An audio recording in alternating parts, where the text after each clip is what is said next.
इस मूवी के स्टार्ट में हम एक लड़के को देखते हैं जिसका नाम लिन था, जो कि झील के किनारे एक गांव में अपने पेरेंट्स और 6 यंग सिबलिंग्स के साथ रहता था। अपने पेरेंट्स की हेल्प करने और सरवाइव करने के लिए वो अक्सर झील पे जाके मछलियां पकड़ता था। वो उन मछलियों को खाने के साथ साथ मार्केट में भी बेचता था ताकि इस तरह वो कुछ पैसे भी कमा सके। लिन ने बचपन से ही इंडिपेंडेंटली रहना स्टार्ट कर दिया था और अब वो एक ब्रेव और रिस्पॉन्सिबल यंग मैन बन चुका था। इसके साथ साथ वो अपने गाँव में मौजूद ऑर्फन बच्चों में एक फ्रेंडली यंग मैन के तौर पे जाना जाता था और फिशिंग करने के बाद वो हर रोज उन बच्चों के साथ खेला करता था, जिसके बाद वो हमेशा अपनी गर्लफ्रेंड के पास जाता जिसका घर दूसरे गांव में था। उसकी गर्लफ्रेंड का नाम शियाओये था, जो कि काफी सुंदर लड़की थी और लिन उससे बहुत प्यार करता था। इसलिए वो झील से पकड़ी हुई मछलियों में से कुछ शियाओये की मदद के लिए भी देता है। लेकिन लिन शियाओये को खुश करने की जितनी भी कोशिश करता था, शियाओये की मदर फिर भी उन दोनों के मिलने पे ज्यादा खुश नहीं होती थी, क्योंकि उसकी मदर को लगता था कि लिन गांव की पुअर फैमिली से बिलोंग करता है और वो एक आम फिशरमैन है जिसका कोई फ्यूचर नहीं है। इसलिए वो लिन और अपनी बेटी के रिलेशनशिप को सपोर्ट नहीं कर सकती थी।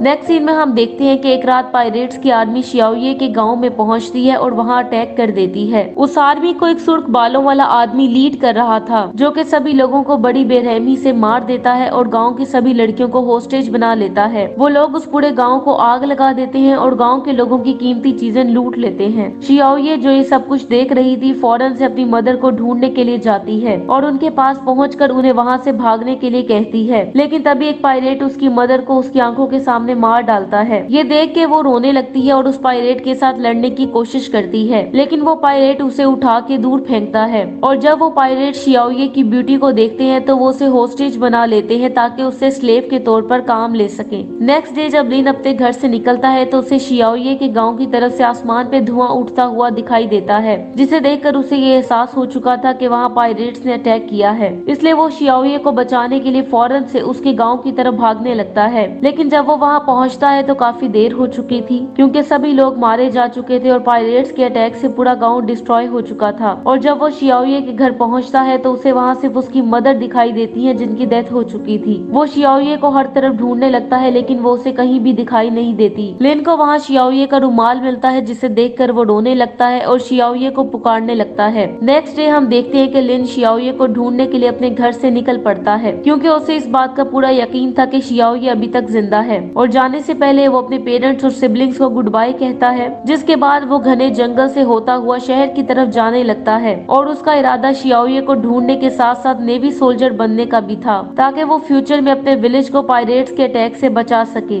अब क्योंकि शहर वहाँ से काफी दूर था, इससे रास्ते में उसका खाना भी खत्म हो जाता है और उसे सरवाइव करने के लिए रिवर वाटर पे ही गुजारा करना पड़ता है। कुछ दिनों बाद हम देखते हैं कि लिन की एनर्जी बिल्कुल खत्म हो चुकी थी, इसलिए वो लड़खड़ाने लगता है, क्योंकि उसने काफी दिनों से कुछ भी नहीं खाया था। लेकिन तभी उसे जंगल में घर नजर आता है, इसलिए वो वहाँ जाकर हेल्प मांगता है ताकि उसे कुछ खाने को मिल सके। लेकिन उस घर में उसे कोई भी दिखाई नहीं देता और जब वो इधर उधर देख रहा था तो उसे घर के बाहर कुछ खाना पड़ा हुआ नजर आता है, जिसे वो जल्दी से खा लेता है और वहाँ मौजूद पानी से अपनी प्यास भी बुझा लेता है। लेकिन तभी वहाँ एक बूढ़ा आदमी आता है और पीछे से उस पे अटैक कर देता है, जिसकी वजह से वो नीचे गिर जाता है। अब लिन उस बूढ़े आदमी से माफी मांगता है, क्योंकि उसने बगैर परमिशन के उसका खाना खा लिया था। लिन की कहानी सुन के उस बूढ़े आदमी को उस पे यकीन आ जाता है, जिसके बाद वो उसे वहाँ से जाने के लिए कहता है। लेकिन जैसे ही वो वहाँ से जाने लगता है तो उसे रियलाइज होता है कि वो ओल्ड मैन तो एक स्वॉर्ड्समैन है, क्योंकि जिस तरह उस ओल्ड मैन ने उस पर अटैक किया था, ऐसे अटैक तो एक स्वॉर्ड्समैन ही कर सकता था। इसीलिए लिन उस बूढ़े आदमी से उसे कंग फू मार्शल आर्ट सिखाने की रिक्वेस्ट करता है, क्योंकि वो स्ट्रॉन्ग होकर अपने विलेज को पायरेट्स के अटैक से बचाना चाहता था। वो बूढ़ा आदमी पहले तो ऐसा करने से इनकार कर देता है, लेकिन जब वो लिन की सिंसियरिटी को देखता है तो वो उसे अपना स्टूडेंट बनाने के लिए मान जाता है। नेक्स्ट डे लिन की मार्शल आर्ट्स की प्रैक्टिस स्टार्ट हो जाती है और वो बूढ़ा आदमी उसे मार्शल आर्ट्स में अटैक करने की कई टेक्निक सिखाने लगता है। लिन हर रोज ट्रेनिंग करता है, जिसकी वजह से उसकी fighting ability Aahista Aahista improve होने लगती है और कई वीक्स की ट्रेनिंग करने के बाद आखिरकार लिन मार्शल आर्ट्स की टेक्निक्स को मास्टर करने में कामयाब हो जाता है और अब वो उस ओल्ड मैन की फाइटिंग एबिलिटीज को मैच करने लगा था। जिसके बाद वो ओल्ड मैन लिन को अप्रिशिएट करने के लिए उसे एक सिल्वर बैज और एक पावरफुल बैम्बू फ्लूट भी देता है। नेक्स्ट डे जब लिन शहर पहुंचता है तो उसे वहाँ एक रॉबर नजर आता है, जो कि एक लड़की के पैसे छीन के भाग रहा था। इसलिए वो फौरन से उस रॉबर का पीछा करने लगता है और लिन की स्पीड इतनी ज्यादा तेज थी कि वो जल्दी उस रॉबर को पकड़ने में कामयाब हो जाता है और उससे पैसे वापस लेकर उस लड़की को लौटा देता है। जिसके बाद वो गवर्नमेंट के मिलिट्री ऑफिस आता है ताकि नेवी सोल्जर बनने के लिए अपने आप को एनरोल कर सके। लेकिन यहाँ उसे पता चलता है कि इस साल का रिक्रूटमेंट पीरियड खत्म हो चुका था और अब उसे नेवी में शामिल होने के लिए 1 साल का वेट करना पड़ना था, जिसकी वजह से वो बहुत ज्यादा डिसअपॉइंट हो जाता है और वहाँ से चला जाता है। नेक्स्ट सीन में हम लिन को फिर से मार्केट में देखते हैं, जहाँ बहुत से लोग नोटिस बोर्ड पे लगी न्यूज पढ़ रहे थे, जिसे पढ़कर लिन को पता चलता है कि सिटी लीडर एक पायरेट लीडर को पकड़ने के लिए कंपटीशन करवा रहा है। उस पायरेट लीडर का नाम हेलोंग था, जो कि अक्सर मर्चेंट्स की शिप को लूटा करता था। थोड़ी देर बाद वहाँ एक लड़का आता है और उस अनाउंसमेंट पेपर को अपने साथ ले जाता है। लिन को उस पर शक होता है, इसलिए वो उसका पीछा करने लगता है और जब लिन उसके पास पहुँचता है तो वो उस लड़के से अनाउंसमेंट पेपर उतारने की वजह पूछता है। वो लड़का, जिसका नाम चेन था, लिन को ये एक्सप्लेन करता है कि उसका प्लान अकेले ही कंपटीशन जीतने का है, ताकि वो सिटी लीडर की तरफ से अनाउंस की गई प्राइज मनी को खुद ही जीत सके। ये सुनकर लिन उसे हेलोंग को पकड़ने में उसकी हेल्प करने की ऑफर करता है, क्योंकि लिन पायरेट आर्मी के बारे में सारी इंफॉर्मेशन हासिल करना चाहता था। यहाँ लिन उसे प्रॉमिस करता है कि वो प्राइज मनी में से हिस्सा नहीं लेगा और सारे पैसे उसे ही दे देगा। जिन ये सुनकर एग्री हो जाता है और वो दोनों पायरेट लीडर को ढूंढना स्टार्ट कर देते हैं। नेक्स्ट डे वो दोनों एक बंदरगाह पे जाते हैं ताकि वो वहाँ आने वाली शिप्स का पता लगा सके और पायरेट्स की तरफ से यूज किए जाने वाले रूट्स की इंफॉर्मेशन हासिल कर सके, जिससे उन्हें पायरेट्स के मेन हेडक्वार्टर की लोकेशन का पता चल सकता था। इसी दौरान उन्हें वहाँ वो लड़की भी मिलती है जिसकी लिन ने उस टाइम हेल्प की थी जब उसके पैसे रॉबर्ट छीन के भाग गया था। वो वहाँ क्लोथिंग ट्रेड को सुपरवाइज कर रही थी। उस लड़की का नाम लूसिन था और वो लिन को वहाँ देख के सरप्राइज थी, जो कि काफी कंफ्यूज लग रहा था। लूसिन उससे वहाँ आने की वजह पूछती है। यहाँ लिन उसे बताता है कि वो दोनों उन शिप्स के रूट्स की इंफॉर्मेशन हासिल करना चाहते हैं जो इस बंदरगाह पे आते हैं, ताकि वो पायरेट शिप्स के रूट का पता लगा सके। लूसिन के पास उन रूट्स का मैप था जहाँ से शिप के जरिए ट्रेड होती थी और उसे शिप्स के उन रूट्स का भी पता था जिन पे अक्सर पायरेट्स लूट मार किया करते थे। अब शिप्स के रूट्स को स्टडी करने के बाद उनको पता चलता है कि पायरेट्स का हेडक्वार्टर बायू विलेज के करीब एक आइलैंड पे हो सकता है, जिसके बाद लिन और चेन वहाँ जाने का डिसाइड करते हैं और लूसिन को गुड बाय कहते हैं। लेकिन पायरेट्स के हेडक्वार्टर पे जाने से पहले वो लोग चेन के वेपन्स लेने के लिए एक ब्लैक स्मिथ के पास जाते हैं, जबकि लिन सिर्फ अपनी मार्शल आर्ट स्किल और उसी फ्लूट पे रिलाई करने वाला था जो फ्लूट उसे ओल्ड मैन ने दी थी। नेक्स्ट डे वो अपने सफर पे निकल पड़ते हैं, जहाँ रास्ते में वो खाना खाने के लिए एक शॉप पे रुकते हैं और जब वो वहाँ पहुँचते हैं तो इसी दौरान उस होटल की ऑनर अपने सबऑर्डिनेट्स को डिलीशियस फूड प्रिपेयर करने का कहती है, क्योंकि वहाँ कोई स्पेशल गेस्ट भी आने वाले थे। और थोड़ी देर बाद हमें पता चलता है कि वो स्पेशल गेस्ट कोई और नहीं बल्कि हेलोंग और उसके साथी थे, जिन्हें सिटी लीडर ने एक मर्चेंट शिप लूटने की वजह से पकड़ने का ऐलान कर रखा था। चेन, जो कि उन्हें देखकर डर गया था, उस शॉप से चला जाता है, लेकिन लिन उसके पास जाता है और उसे शियाओये के बारे में पूछता है। हेलोंग, जो कि लिन के वहाँ आने से डिस्टर्ब हो गया था, अपने साथियों को उसे मारने का ऑर्डर देता है, जिसकी वजह से उनमें फाइट स्टार्ट हो जाती है। दूसरी तरफ चेन, जो कि वहाँ से जा चुका था, अचानक से रास्ते में ही उसका घोड़ा रुक जाता है, जिसका मतलब ये था कि लिन को उसकी जरूरत थी, इसलिए वो वापस जाने का डिसाइड करता है और वहाँ पहुंचकर लिन के साथ मिलके उन पायरेट्स के साथ फाइट करने लगता है। और एक जबरदस्त फाइट के बाद वो दोनों हेलोंग और उसके साथियों को हराने में कामयाब हो जाते हैं, जिसके बाद वो हेलोंग का सर सिटी लीडर को पेश करते हैं, इस बात के प्रूफ के तौर पर कि वो मिशन को कंप्लीट करने में कामयाब हो गए हैं, जिसकी वजह से सिटी लीडर इस विक्ट्री को सेलिब्रेट करने के लिए लिन और चेन को अपने घर पे इनवाइट करता है। उसी शाम जब वो दोनों सिटी लीडर के साथ ड्रिंकिंग कर रहे थे तो वो अचानक से बेहोश हो जाते हैं, क्योंकि सिटी लीडर ने उनकी ड्रिंक्स में स्लीपिंग पिल्स मिला दी थी।